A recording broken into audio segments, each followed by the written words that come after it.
La chronique bourse, la quotidienne Zone Bourse, Anthony Bondin.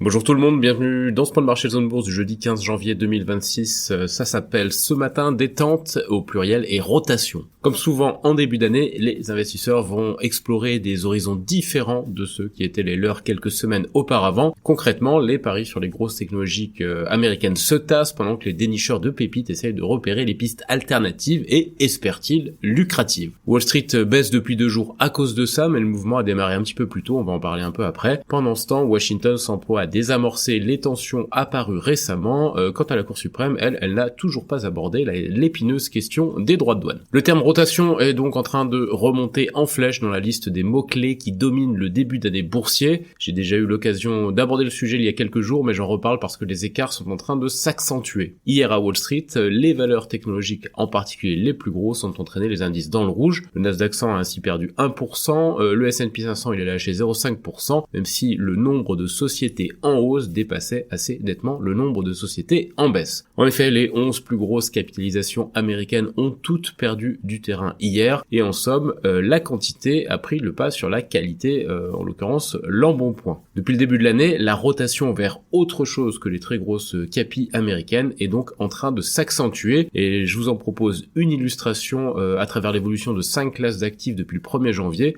Dans la version écrite de la chronique, vous avez un graphique, mais là je vais m'employer à vous expliquer ce que je veux dire. J'ai mis sur un même graphique l'ETF Round Hill Magnificent 7, il perd 1,8% depuis le début de l'année. Comme son nom l'indique, cet ETF suit les 7 géants technologiques américains. Il souffre donc en 2026. Le Nasdaq 100, lui, il est à plus 0,8% depuis le 1er janvier. Là, c'est l'indice technologique américain qui est très exposé donc aux 7 magnifiques, mais aussi à beaucoup d'autres valeurs technologiques, qui est à la peine par rapport à la moyenne du marché. Le S&P 500, lui, il gagne 1,1%. L'indice large américain est lui aussi lourdement lesté en valeurs technologiques, les mêmes d'ailleurs que pour le Nasdaq, et leur contre-performance est en train de peser. Là où ça devient plus intéressant, c'est que le S&P 500 équipondéré gagne près de 4%. Alors lui, c'est le S&P 500, mais comme si les 500 valeurs qu'il compose avaient le même poids, il surperforme nettement le S&P 500 normal, et ça signifie que la performance des plus petites capitalisations dépasse celle des grosses. Dernière illustration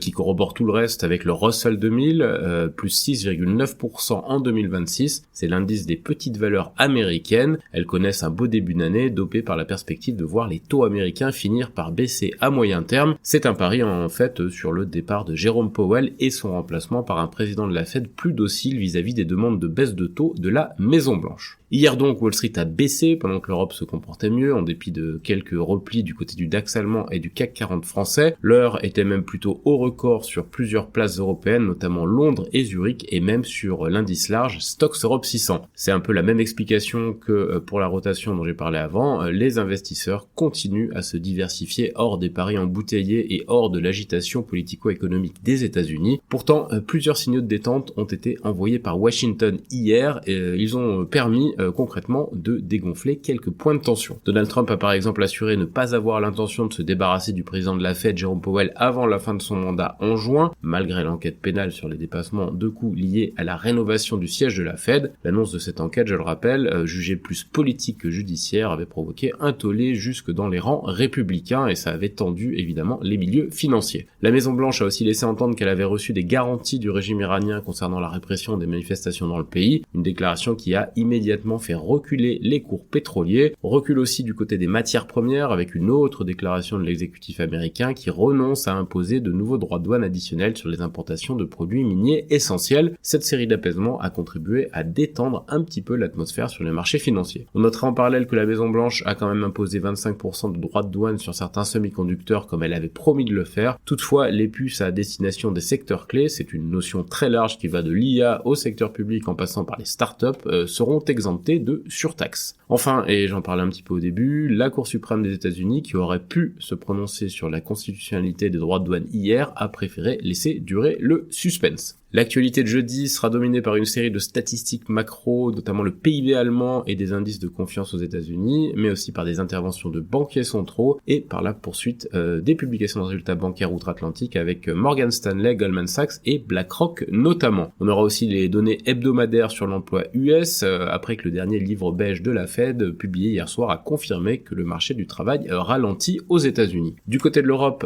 les analystes du secteur du luxe vont décortiquer les résultats de la compagnie financière Richemont, qui a annoncé ce matin avoir légèrement dépassé les attentes sur le dernier trimestre écoulé. Côté Asie-Pacifique, le Japon a perdu 0,4% pour sa première séance négative de la semaine. La Chine continentale et Hong Kong restent en baisse dans le sillage de l'annonce d'un durcissement de la réglementation chinoise sur l'effet de levier. L'Inde et Taïwan perdent un petit peu de terrain. Côté Corée du Sud, on est toujours inarrêtable avec une 10e séance de hausse consécutive en 2026, en dépit du rebond du won. Secrétaire américain au Trésor Scott Bessent s'est en effet alarmé publiquement de la glissade de la devise coréenne qui évolue au plus bas, je crois, depuis 2009. Bessent qui a aussi formulé une remarque assez proche concernant le yen. Les marchés européens, eux, ils sont attendus en hausse à l'ouverture ce matin.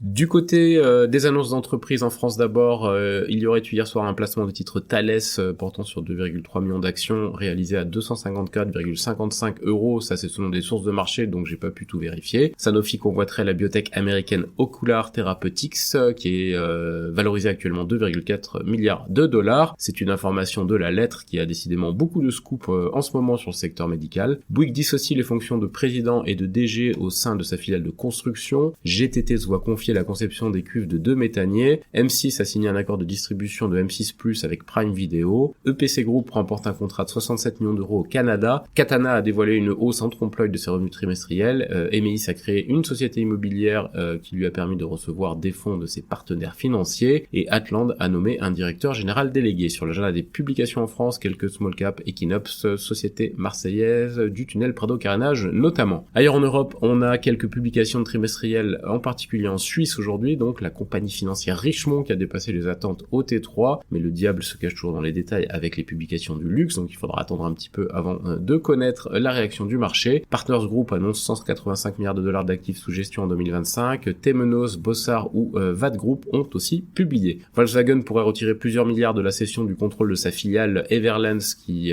s'occupe de moteurs diesel et qui pourrait être évalué entre 5 et 6 milliards d'euros selon Bloomberg. Rio Tinto et BHP se sont associés pour un projet d'exploitation de minerais de fer dans la région de Pilbara en Australie occidentale. Oxford Biomedica a confirmé avoir reçu une offre de rachat non sollicitée de la part du fonds Equity. Swedbank annonce que le ministère américain de la Justice a clos l'enquête l'avisant sans prendre de mesures coercitives. Wizz Air double ses prévisions de croissance pour 2026. Le groupe Bruxelles-Lambert émet une obligation de 500 millions d'euros et Nextensa vend un parc commercial à Vienne à Union Investment. En Amérique du Nord, l'administration Trump s'attaque au rachat d'actions des constructeurs immobiliers. Oracle poursuivi par des obligataires pour des pertes liées au déploiement de l'IA. Chevron devrait obtenir cette semaine une licence élargie pour le Venezuela de la part des États-Unis selon Reuters. AbbVie prévoit de renforcer sa présence sur le marché de l'obésité et Meta est ciblé par une demande d'enquête sur le financement de son centre de données en Louisiane. Sur l'agenda des publications aux États-Unis, Morgan Stanley, Goldman Sachs, BlackRock, JB Hunt ou encore First Horizon.